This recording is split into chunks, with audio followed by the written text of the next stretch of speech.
hard to single out a tiny handful of the people that were important to me in the 13 years I was lucky enough to run the festival.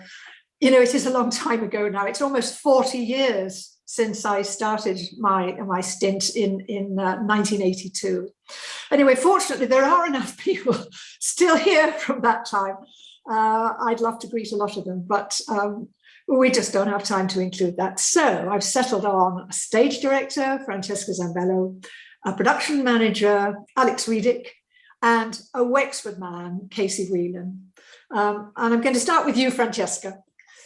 You were so important in my years at Wexford and afterwards, because you carried on working with me. We did that mammoth Tosca at Earl's Court. You came to Denmark with me. You did 2 Wagner operas there. And you came to Covent Garden, where you did Don Giovanni and Cherubitsky, the only one of my Wexford rarities that I ever managed to get transferred to Covent Garden. But that's actually the last one you did. You actually started at Wexford, I believe, in 1988 when you did The Devil and Kate. Okay, I couldn't remember when it was. Yeah. Yes, I did The Devil and Kate, Cherubitsky, which is the Tsarina's Slippers by Tchaikovsky, the beautiful L'Assedio di Calais, The Siege of Calais by Donizetti, and one I would call a mega disaster, Die Templar und der Juden, Der Templar und die Juden by Marschner, The Templar Knight and the Jewess, which was truly one of my lowest moments. So I think 3 out of 4 were really good, and they were all phenomenal experiences. And it was a joy working with you as a producer in all of those locations, but especially Wexford, which you really helped launch my career. So I'm very, very grateful for that, because I've been doing it about 40 years too. Yeah, you really sort of took off from there to all the world stages. I mean, I've seen your shows at the Met, I've seen you in Sydney Harbour, and now you're pretty well settled back in the States. And I know you've been running your festival at Glimmerglass for the last, 12 years is going to be your last one next year, I think. Is there anything you got out of Wexford that you've kind of, even if subliminally, transferred to Glimmerglass? Well, it's really interesting. I did work at a number of festivals over my career, and Wexford featured, and Glimmerglass, which is in central New York, shares a lot with Wexford. And I have thought often of Wexford because it's in a rural setting. It's in a setting where people have to make a journey to it, like Wexford. They have to really commit to going. People come for a long stay there. We do 4 main stage shows, a lot of concerts, other sort of secondary shows. And, you know, you're providing all the content. And that was one of the things I remembered the most about Wexford, was all the other things you could do. And I think that's really important when you run a festival. It's completely different than, like, I now also work at the Washington National Opera as the artistic director. People are coming from work. They want to see a great show. They want to go home. Blah, blah. And that's what's so different about a festival, and the magic that you created in Wexford. I often did think about it in Glimmerglass, where, you know, people, you want to come and eat, and, you know, it's a total experience, the lectures, the talks, the other music, the socializing with people. I mean, that is really the joy and the celebration factor of a festival. So I definitely took that away from Wexford. And actually, I did do one title in Glimmerglass that was a success in Wexford, which was The Siege of Calais, which took on incredible meaning in our country, especially during the previous president, Donald Trump, when he was thwarting the arrival of all refugees to our country. And so that piece spoke so presciently to us. So I'm grateful to Wexford for many things. And I truly, truly loved it there. When you thought, I'm going back to Wexford again next year, or whatever it was, what did you think most of about the town and so on? Well, the town is magical, and I don't know what it's like now. I used to love, you know, this is all pre-internet days, I think, for most of us. So I used to love that drive from Dublin. You know, I usually was coming from working somewhere in Europe at that point in life, and that magical drive, and like, they're like, every time you come to an intersection, it says like in 4 directions, go to Wexford. That's the thing about Ireland. It's like, it's like, what road do we take? Now GPS has transformed that.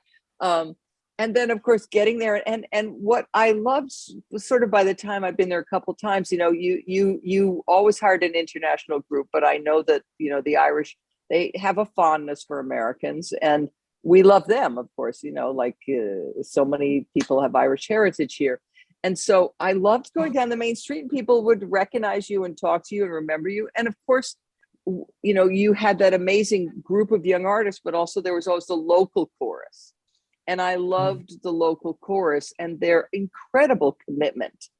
And that I think is the backbone of a lot of smaller companies the world over, is the people who make up like the extra chorus, who are the ushers, who do all the volunteer stuff. And in Wexford, I used to love the way they decorated the windows, and you would go places and people knew you and they would come up to you. And, it was truly a community thing. And of course, I never worked in the new theater, but the fact that you got to a theater through like somebody's back door, it was like an international festival. I mean, I'm actually here working, the general director of the Chicago Lyric Opera, where I'm working now, is Anthony Freud.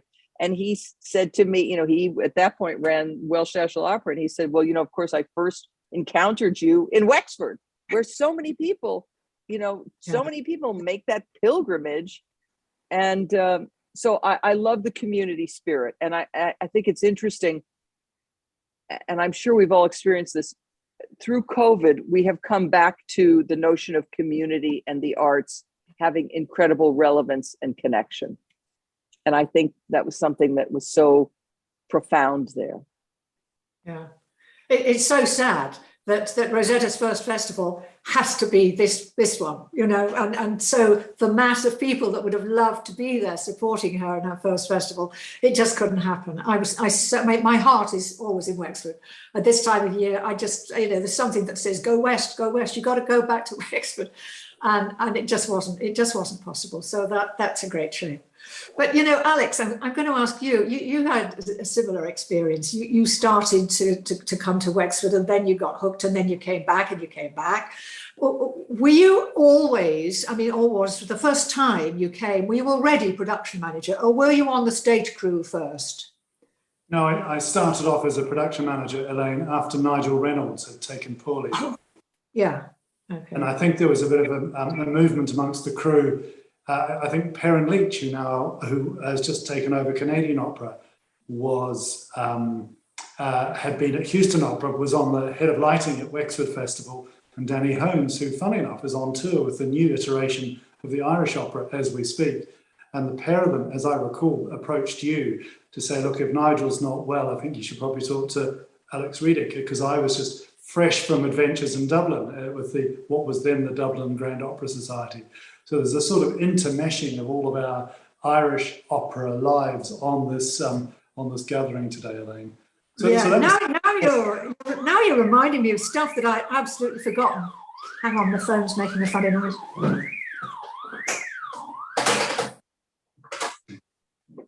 The phone may never make funny noises again.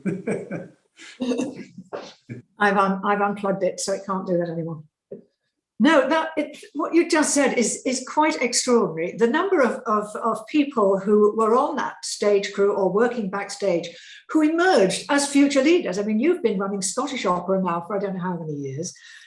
Perrin, as you say, has now just taken up his lead position in Toronto. But also you were working, Jessica was talking about the importance of having the local people that were involved. There was a stage crew, a backstage crew, that were trained by this marvelous guy called Nicky Cleary. Mm-hmm. And I always found that remarkable, that these boys, local boys, and some girls, I have to say, he brought them into the theatre. He taught them theatre skills, and some of them went on to make careers. Who was Paolo, who ended up running his own big set building outfit in Dublin. Is that right? He does, yeah. So Paolo was one of the lads that I was working with through Nicky. And one of the memories I've got, Elaine, was you know, when my first year there in particular was coming not only to do the fit-ups, but then where we had some of Nikki's team helping, but when the night shifts came along for changing over from one opera to the next, you look around on stage and suddenly you've got 35 people, 25 people, 35 people, all turning up at 10 o'clock at night, ready to go, right, well, give us a job to do. And you're thinking, you know, not entirely sure there's that many jobs. But, you know, and also the number of, I mean, this is the sort of gender gap, if you like, the number of women who contributed day after day, year after year in the costume and props teams as well. You know, and all of this for me was transformational in understanding how you can land and curate through your very clever curation there, Elaine, how you can create an opera festival that speaks to, is of the highest standards, speaks not only to the local community, but it also reaches much further afield, but still has its roots in the community in which it finds itself. And I think that's an extraordinary thing that, as Francesca was saying, has come full circle now as we come out of COVID, you know, and all of that kind of jetting in to do one performance and then disappearing again may no longer be as prevalent as it was, you know, in a way that in Wexford, all of us, whether we were crew or like Casey or like Francesca, the orchestra, etc., we all melded together in either Simon's Pub or what was the other one, Casey? Tim's, yeah, that's right. Between the two, there was always a healthy, and I thought it was a really lovely company feeling that you created, Elaine. It was really terrific and very empowering to see that and use that as a base from which to spring forth. Well, it was the town itself that offered that. I mean, it was just, everything was so central, everything was so immediate. You know, it was an inspirational place. I found that, even in the bad years when things were not, you know, always working as well as you wanted, like some of the sets were still on the wrong side of the Irish Sea, somebody had gone on strike. There were problems. Sealing went on strike one year, I seem to remember that. Do you remember anything of that, Alex? No, before my time. But I think, Elaine, the thing I remember is, for example, you know, I always remember Wexford as being a town that committed to solving your problems for you. So, you know, there was an occasion when I needed, I don't know, some bits of metal gluing together. And Casey said, I think you should wander up this particular street. I found a blacksmith there who looked at me quite quizzically when I said, look, I need these two things gluing together because, you know, he said, oh, well, all right, come back in an hour. And there it was. And my recollection was much the same street where there was a rehearsal room, Elaine. And I all having to carry the piano. I think we all had to carry the piano down there or on the back of a trailer or something, you know. But the dividend in having so many people wanting to help was, you might also recall the early days of the scenes when the baby grand had to be lifted on and off the stage. And as long as there was a lure of a pint afterwards, I could normally muster a very healthy gallery of piano. Just, you know, terrific.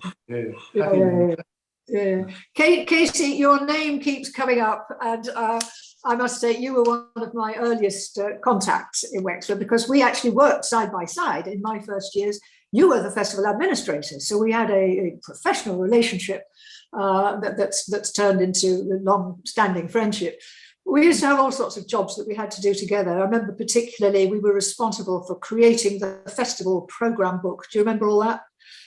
Oh, indeed, you were the editor-in-chief of the buyouts and the stories of the operas and stuff like that, and I looked after advertising.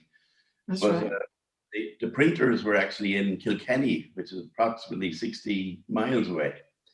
And I mean, we weren't in the season of internet, or, you know, we weren't in times of internet. So everything had to be sent up, checked, and then sent down, and you proofed it. And then we went up with the changes, and we arranged this very special messaging service where there was a local bakery outside town, and they delivered bread first thing in the morning to Kilkenny. So I used to go out with the changes, and at 12, had to be in the bakery at 12 o'clock and put on the front seat of this particular van that went to Kilkenny, and everything would be put on it, and the man would deliver it directly into Kilkenny print. And then, you know, we get the next set of proofs back down again. And then myself and Elaine would go up for 2 days or whatever to Kilkenny and put the whole thing together. It was marvelous, and you know, that was amazing. And the printer would send us out for lunch while he was finally putting the thing to bed, and we'd end up coming home with a finished program. It was exhausting, but it was one of our big challenges. It was in the early days of the rehearsals while everybody else was putting on their operas and worrying over the scenery and wondering over the next change and all the rest of it. There we were, ploughing up and down the small country roads of Ireland, having fun. With Alex there and props and stuff like that, and you, Francesca, your Cherubitsky. Bruno was designer, and he came up with the idea that we needed a Christmas tree. So I took Bruno out and Paul Foley, and we went up to the mountain to a state forest. And we were going through, it was just about getting duskish. I had a van, everything organized, and I had a saw, and Paul had an axe, and Bruno was looking, oh, this one looks lovely. And then I said, Bruno, pick a tree. We've got to cut this down. We've got to sneak it into the opera house. Right. Don't say where you got it or whatever happened. So we did it anyway, and it appeared on the. But then what happened? Wexford Opera Festival decided to design a Christmas card. And what was on the front of the Christmas card? The Christmas tree. That was amazing. But the other great thing that I always remember about you, Casey, was in the early days, in the 80s, when Ireland was still having the troubles, it was not possible to have fireworks. Ireland did not manufacture fireworks, but we always had the wonderful fireworks display on the opening night of the festival. That was the town opening. All the town came down onto the quays, and there was a grand firework display. Well, those fireworks had to be imported from England. And that was a real palaver, because that meant all sorts of documentation and security. And these guys came over. Casey'd been doing paperwork for ages, met them at Rosslare, brought them in and sort of minded them. But they used to let you assist doing the fireworks, didn't they? Yes. And until such a point that you became so good at it that after you left the festival and all that, you became like what I call Mr. Fireworks Ireland, doing all the big firework displays yourself after it was possible again to do all that stuff in Ireland. Well, actually, and you should be there. You should have been there this year, and of course, it was cancelled because of COVID. Yeah, we brought in. It was always done by a couple of local guys. They used to buy a kit in from the UK. And it never happened when it was supposed to happen on the opening night, because the man who was supposed to set them off was delivering newspapers. So when I went to the festival, Guinness were one of the sponsors, and they decided to give me more money for a firework. So I got a professional company. So now we knew it will happen on the night when it's supposed to happen. And I became very friendly with them, and they took me over to the UK. They had a client list in Ireland, so I began looking after their clients, and eventually I took over the Irish part of that company and still have it. And it's been very successful and Wexford is always on the agenda every year. You know, anything that's left over from any other display is put aside for Wexford to be added on, added into. Yeah. But all the other stuff, I remember you driving your van. You were a man with a van, and that was needed when there was the great big choral and orchestral concert in Rose Street Church. All those chairs had to be got from somewhere, and the festival didn't have cars and transport in those days, so it was by Casey piling all these chairs from all over the place and putting them into the church so that we could have our big concert with the RTE orchestra and everything. And transporting all the sets from, if you remember, we had 3 or 4 venues outside. We had the Army Barracks. We had St. Peter's College, and we had the YMCA Hall downtown. So the places where we used to rehearse. You'll remember some of those, Francesca. I was just going to say, when you said that the Army Barracks, I think I rehearsed there one year. I don't know what show it was, but I will never forget. There was no heat, and so the heating was by a peat fireplace. I was like, this is just insane. This is insane. We're rehearsing with singers and we're burning peat. Anyway, so so there was smoke, and they were doing this, army exercises outside, and we're in here doing, opera. It just was completely absurdist. But I did actually love the fact that we were rehearsing in the Army Barracks. And I remember very vividly the peat fires, which actually smell glorious.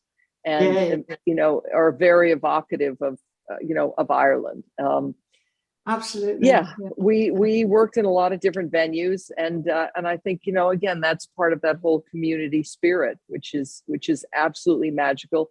And I think it ended up on the stage. I think that's the great thing, is that spirit creates an artistic product, which is why Wexford is so special. And certainly my experience is there, and I know so much of Elaine. You launched so many careers, and you know, it was so great, you know, when you were it's not just performers, you know, directors, designers, and administrators. And you know, when you were just talking about Perrin a minute ago, Perrin Leach, who I knew as an electrician, and Mm-hmm. he is now my colleague, as he was general director of the Houston Grand Opera. We've co-produced many shows together, now going to run the Canadian Opera. Just the panoply of people who I've encountered. And when you just say to each other the word Wexford, this entire emotional display explodes. That is things like the burning peat of the Army Rehearsal Center. There was also the YMCA, the band room. There was a convent that we used to go to. Yeah. Do you remember all those places? And carting the sets from one to the other. Well, you couldn't, could you? I mean, no, they couldn't. It was only bits and bobs of props that we were able to transfer from one of those to another. It was such a tight schedule on stage, wasn't it, Alex? It was, you know, pretty well impossible, that schedule we set you. Yeah, it started off impossible, but I think as we got familiar with it, we were able to sort of make the best use of the time available, which is another one of the great things I learned in my Wexford days, is about how you treat time very carefully and make sure that you're as efficiently and well prepared for each rehearsal session, so that the director and the art is as safe as possible. And funnily enough, I was thinking about this a couple of years ago when I had a young trainee producer working at Scottish Opera for a little while. And I thought, you don't quite get all of this. So I arranged for her to go to Wexford for 2 or so weeks to help out. And when she came back, I said, so what have you learned? And she said, do you know what, I've learned you can do anything. You know, as opposed to the lumbering machinations of a typical opera company, not wishing to speak about anyone in particular, but typically opera companies move jolly slowly, you know, and everything is just difficult. And somehow you go to a festival context like Wexford, and you know what, every night you've got to put a different show on. You have to get a grip. And these are brand new shows. They're not rentals or revivals, you know. And so honestly, one of the great attractions of a festival like Wexford is its ability to teach younger artists and artisans their job. You know, so for example, with the chorus pool that you used to put together, Elaine, those choristers were typically in 1 or 2, if not 3 of the titles. And so they also had to take good care of themselves and turn up to work with a slightly different, you know, title in their heads every 3rd night, you know. Yeah. It's also, speaking of the peat, Francesca, what I'm reminded of is that sort of, I've got 2 distinct smells that remind me of Wexford, one of which is the smell of the peat wandering through the autumn streets at night. You know, there's something about how it hung in the kind of moisture of the air. But the other one is, because the old opera house was a hemp house, you know, where you use ropes to raise and lower the scenery. It's the smell of all that dried rope that you don't get in a modern theatre. And it's amazing, those 2 smells for me really kind of, really exemplify amplify my memories of Wexford. One of the things I really loved, you've just touched on it, Alex, was those 3 shows that were all going to be on that same stage, one after the other, very quickly. And I loved it when we could cope with the desire of a particular designer or director to, well, do you think we could paint the proscenium March black? Could we, you know, and well, why not? You know, you would contemplate it. You would, not lumbered with, you know, the wonderful stages that I've moved to work on since. You could do things. You could get people together and say, I know this sounds mad, but would it actually, you know, why couldn't we do this, that, and that? And people would say, hey, yeah, let's do it. That freedom to be creative and to, you know, to get ideas out of people was really something I've never enjoyed so much since, I have to confess. Yeah, I think it's a really interesting point. It's also, ultimately, it's about how can we serve the work best, you know, and sometimes the proscenium constraint can be quite restrictive, can't it?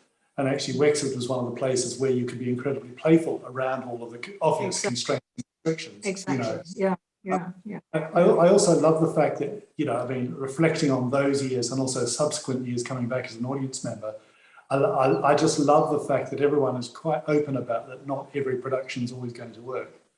But there's a real open spirit and open-heartedness to the prospect of the horse you've backed not coming first in the race. It was not a race. It was not a race. They all have something to offer. No, but yeah, fair point. But you'd also think it was one of those things where you did occasionally come away understanding why that title hadn't been presented for 100 years or 200 years. But on the other hand, amazing jewels, real rarities were discovered and went on to have much better, bigger lives elsewhere. But and also that camaraderie the audience had as well. Where particularly the visiting audience, marvelous camaraderie. Yeah. Which was the favourite of your operas that you did, Jessica? I'm guessing it was the Donizetti, or maybe it was Cherevitsky with all those wonderful, great Russian guys. We had. It was sort of amazing. I was just thinking, I loved every experience there. I think, when we did Cherevitsky, we had an invasion of Russians in Ireland, which, of course, this was just, perestroika had just happened. So there was this amazing alchemy between the Russians and the Irish. A lot of that alchemy happened in pubs, of course. But what was interesting was a number of those Russians I went on years later to work at the Bolshoi and the Mariinsky, and work with many of those people over and over. And some of them, then I brought to work with us in Covent Garden and then in Paris. And so I guess Cherevitsky, but of course I look back fondly at the Devil and Kate and working with then the wonderful conductor, Albert Rosen, who was a superb conductor and doing a piece. We did it in English, but a Czech opera by Dvorak. And of course it was about a devil. So an entire act was in hell, and, wonderful memories of like a ham rolling in the pit. And luckily I don't think it hit anybody. But and memories of all those costume volunteers making little red devil's tails for all. Yes, we had 1,000 devil tails on stage, I think. But like Alex said, now, of course, running a festival, learning how to time manage and how to, get, a lot of shows on quickly was one of the things I learned there as being part of everything. And also how you direct for a festival and the chances that you can take there and the spontaneity that you have in a festival where you say, we really could use a tree here. So you go get the tree. Whereas, when you're in a big opera house, you can't have that kind of spontaneity. You have to plan things out. And that is the magic of it. And that, again, that alchemy with the audience there, the fact that people come and they know it's like, you're not going to have it's not like you're seeing 3 operas of La Boheme.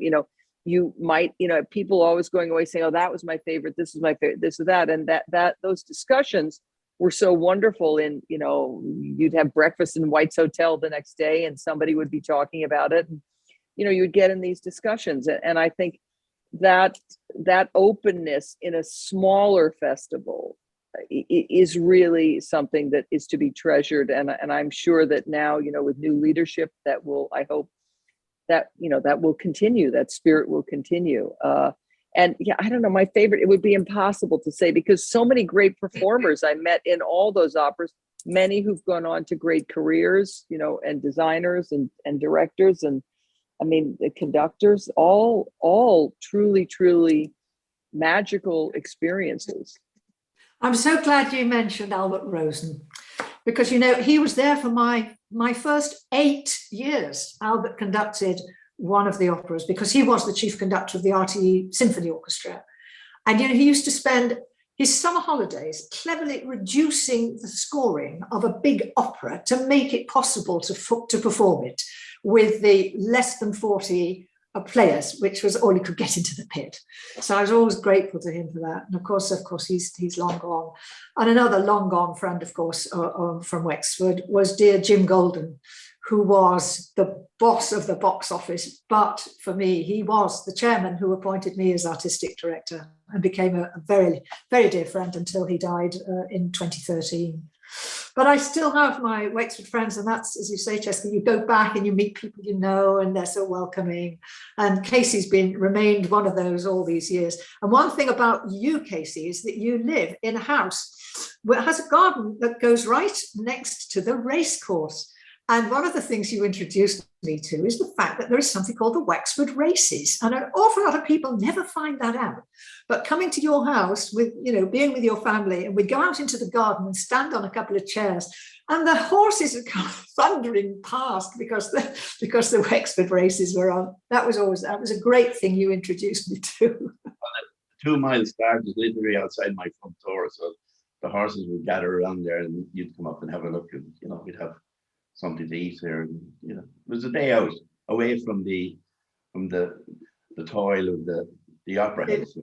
It was. Yeah. And we also, I used to love our evenings. When you'd finish in the evening and all the problems of the day were either sorted or put on the to-do list for tomorrow, we go down to Simon Lampert's and finish off the evening with a nice Irish coffee and sit at the fire in Simon's. And if you wanted to meet anybody or see anybody regarding anything to do with the festival, you went to Simon Lampert's or Tim's Tavern, and you get your problem sorted. And then people would walk up to you and say, I need this, I need that. Well, leave it with me. I know a man who knows a man who will get whatever you want. So that was it. But we used to go down to the Crown Bar, Fina Kelly's wonderful hidden little place where singing after hours took place, and a little drinking after hours, I seem to remember as well. They were good times. Well, look, it's been absolutely fantastic reminiscing with all of you again. Wouldn't it be lovely if we could all meet up again one day back in Wexford? Let's hope we could. Million thanks to all of you. Bye. Thank you. It's so great to see everybody. Absolutely. Take care. And I will send this recording to them, and a pleasure to see you all. And God, I wish I was in Wexford for just a day to enjoy that spirit and the smells and the food. Thank you for giving us all bringing a bit of Wexford to us. Oh, Francesca, are you going to have a great send-off next year from Glimmerglass? Probably, but I'm extending my contract in Washington, so I'll be there a lot. I know. And we built a home up there, so we'll be staying up there. Part-time and in New York City and in DC, the East Coast shuttle back and forth. So that's brilliant. I'm so happy to see you all. It was a real pleasure. Much love. Take care. Good to see you all. Take care, Casey. Well done, Elaine. Well done. Bye now. Bye, everybody. Bye-bye. Bye.